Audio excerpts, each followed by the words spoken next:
Muy buenas, profesor. My name is Gabriel Arenas, and I will be talking about plagiarism and corruption.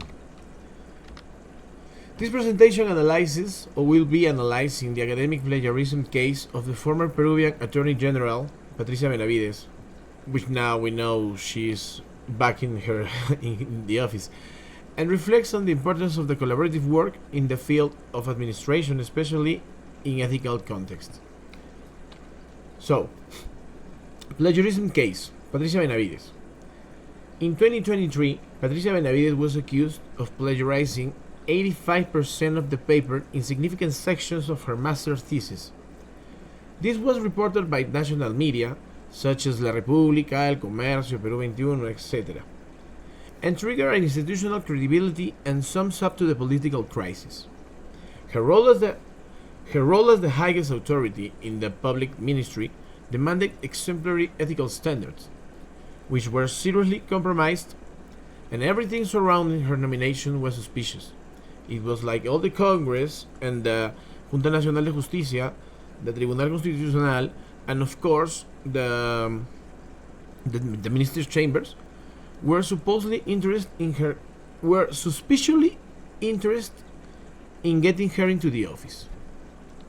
As we know, they achieved that.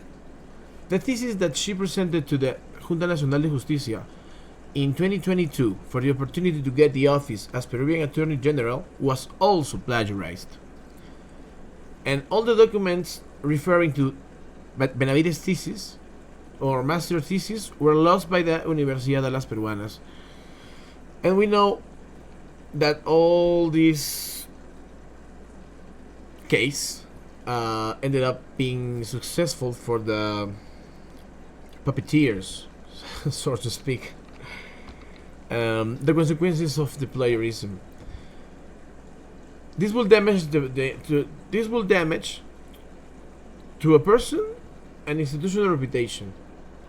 Plagiarism dehumanizes leadership and affects the image of the justice system. Promotes academic fraud. Dishonest leaders normalize deception at other educational levels, such as we know the case of the Congress trying to, let's say, make implode the SUNEDU.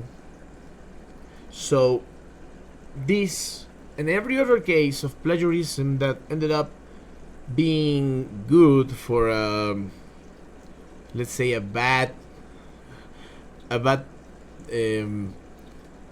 personnel of the state, let's say that, just bad personnel, will be helped and there will be no consequences of plagiarizing an entire work, as we now see in this case. Patricia Benavides plagiarized her master's thesis, plagiarized her paper to that will open up the opportunity to get her in the office. That was also plagiarized, and now we see, as I was saying, that it promotes academic fraud. We now see that Universidad Cesar Vallejo is dumping professionals like cans, like a factory deploy cans, and professor, this is a deep problem that we are suffering now. I will continue. These kind of things will erode professional ethics. The intellectual corruption is as serious as economic corruption. This will rotten the society. As I was saying, with all these cases, we only see impunity. We only see the bad politicians doing whatever they want, upgrading the budget for the Congress. Now it's like 15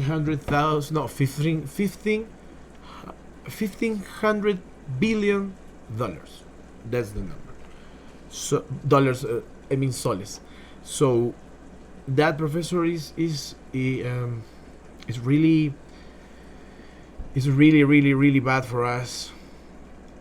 This, as I'm saying in the presentation, this will send our country in a deep hole of cultural damage, like the Chicha Press in Fujimori time or era. We now can see all the similitudes to that time where we were really down in this hole of cultural damage. We are living terrible times. The country is entirely in a deep political crisis. Our politicians seems to not care at all. It's really saddening because we, as a country, we as Peruvians, I really don't think that we deserve those kind of politicians.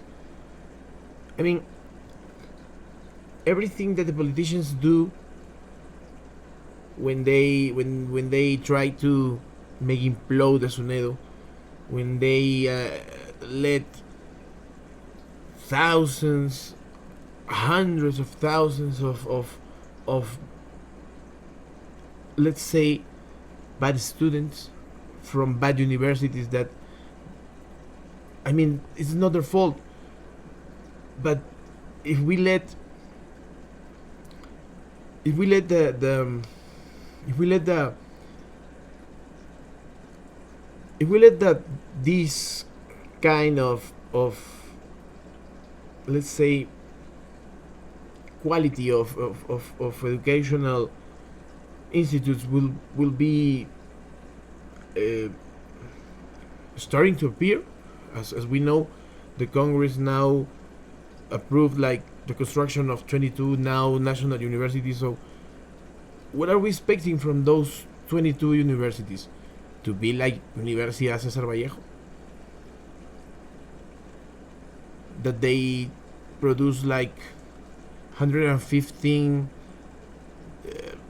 per month professionals? Are they really professionals? What can we expect from students like that, from universities like that? I mean, now we are cataloged as, the 92% of this country is cataloged as functional analphabetic. I don't know the word, I'm so sorry. So we are functional analphabets. So it's really frustrating. It's really sad. It's really sad, teacher. It's really sad. Let's continue. So now I'm presenting the collaborative work as a solution. This will be improving the transparency, because when we work in teams, we can detect errors and bad practices before they happen, or to prevent, to improve a culture of prevention. We have to improve that in every university of this country. This will strengthen our shared values. The internal ethical codes and respectful organizational cultures are created, so we have better professionals, better enterprises, better everything. We need to strengthen our shared values. We need to encourage critical skills, critical thinking. The collaboration promotes analytical thinking, leadership, and empathy. Right now I'm doing this alone, but we know that as a country, as a whole, we really need to have analytical thinking, to have critical thinking. Without that, we are like sheep, we are like goats, that we are at the mercy of of our gardener, of our or sheepdogs. So, in a final reflection, as a Peruvian, as an entrepreneur, as a student, I'm outraged by the normalized corruption in spaces that should be exemplary. Plagiarism by public figures must not be tolerated. Hope lies in ethical education and collaborative work. That is the path towards a fairer and more professional Peru. Like I was saying in the beginning, we need critical thinking and we need a better education. We don't need our Attorney General to be like Patricia Benavides, that it's like a mafia girl. And we now have Tomás Galvez. He's a mafia boss. As we know, he was in the case of Cuellos Blancos. So yeah, we don't have a justice ministry no more. So I think, teacher, that we need to step further into the protest and try to have a better country for all. We are in really dark times, but I have the faith that us, through our knowledge and through our will to do the right things, we will fix this country. Thank you.